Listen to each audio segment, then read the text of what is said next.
Hi everyone, আজকের আয়োজন সজনের পাতা ভাজা। কালো জিরা 12 দিয়ে সজনের পাতা ভাজা। সজনের পাতা খেতেও ভালো লাগে, এর পুষ্টিগুণও অনেক। সজনের পাতাতে রয়েছে প্রচুর পরিমাণ potassium, calcium, magnesium, zinc, vitamin A, vitamin C. এগুলো ছাড়াও প্রোটিন, কার্বোহাইড্রেটও আছে। অনেকগুলো পুষ্টি একসঙ্গে থাকার কারণে এটি শরীরের রোগ প্রতিরোধ ক্ষমতা বৃদ্ধি করে। সজনে পাতা অনেক রকমভাবে খাওয়া যায়। শাক ভেজে খাওয়া যায়, এটা অন্যান্যভাবে ডাল দিয়ে রান্না করে বিভিন্ন রেসিপি আছে। তবে এটা কাঁচাও কেউ কেউ খায়। এটা শুকিয়ে গুঁড়া করে বা ব্লেন্ডার দিয়ে রস করে অনেক রকমভাবে সজনের পাতা খাওয়া যায়। যাই হোক, আজকে আমি কালো জিরা দিয়ে ভেজে খাবো, সেটা আপনাদের সঙ্গে শেয়ার করব। আপনারাও অবশ্যই এভাবে খেয়ে দেখবেন, আশা করি ভালো লাগবে। প্রথমে আমি সজনার শাকগুলো খুব টাটকা পাতাগুলো উঠিয়ে ভালো করে বেছে নিয়েছি। তারপরে ওয়াশ করে রেখে দিয়েছিলাম যেন পানি ঝরে যায়। এইদিকে আমি কাঁচামরিচ, পেঁয়াজ কুচি, রসুন থেতো সবগুলো দিয়ে এখানে সরিষার তেল ইউজ করেছি।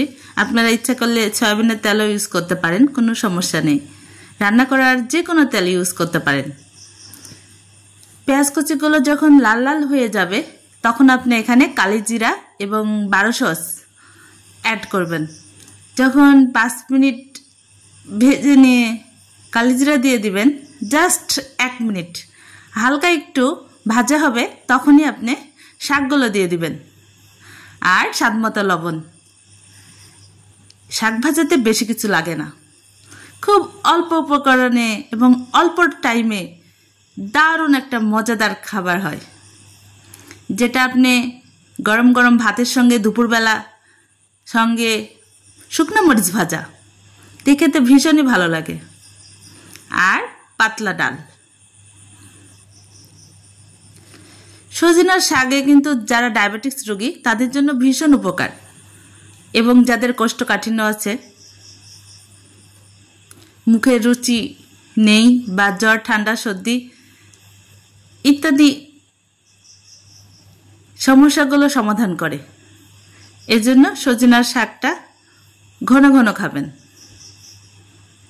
রোগ প্রতিরোধ ক্ষমতা বেড়ে যাবে। শাকগুলো আপনি হালকা তাপে ভাজতে হবে,